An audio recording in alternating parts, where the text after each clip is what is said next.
Jeremy Clements knew after rookie Drew Dollar wrecked him early in the season opening race at Daytona and being saddled with the DNF, there was only room for improvement at Fontana in the season's second race.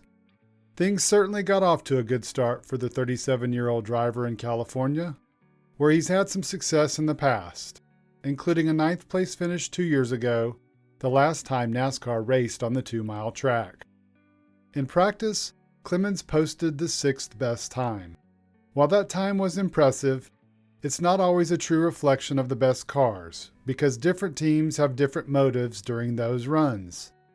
The true test comes in qualifying, and the number 51 team showed it was one of the best in the Xfinity Series field, flashing speed and finishing 10th. After the green flag dropped and an early caution came out, Clements, who said his car was loose from the start, radioed to his team that he thought a right rear might be going down. The team pitted while pit road was still closed, changed the tires, which altered their tire strategy for the remainder of the race, and was sent to the back of the field on the restart. Starting from the back on fresher tires, Clements quickly navigated through the cars that hadn't pitted and were still running on older tires. He just missed out on earning a playoff point and finished 11th to close out the first stage.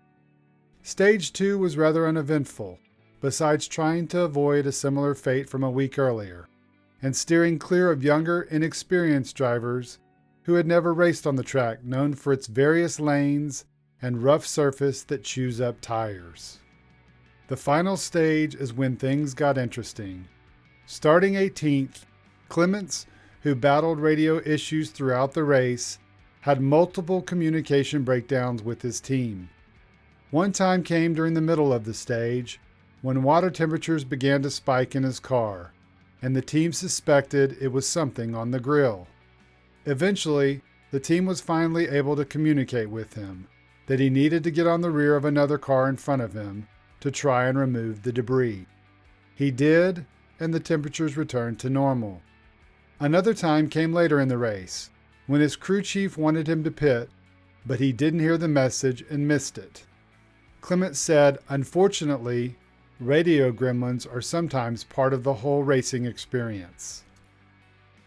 I mean, it was just one of those deals where we started the race, the radios were pretty staticky, and then they were, I guess, couldn't hear them half the time. I don't know. So it was just one of those deals that you battle sometimes. I don't have any answers for it. It's frustrating, though, for sure. But interestingly, on that same stop that eventually happened, Clements said, in hindsight, he should have taken a risk and stayed out. He said in order to be successful with a much more competitive field in 2022, his team is going to have to be willing to gamble and take some risk.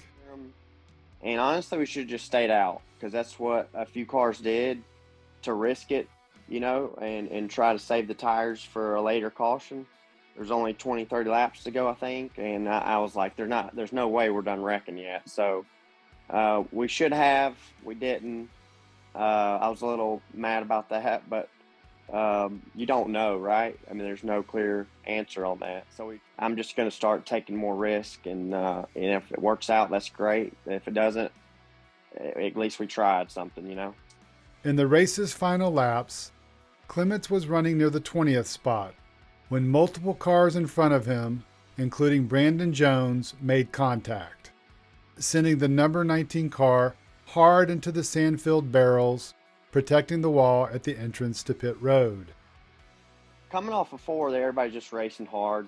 Guys get runs on the top, and then other guys are on the bottom, and the guys on the bottom are just sliding up, and the tires are wearing out, and you just run out of room. You come together, and that's kind of what happened. I feel like what I saw.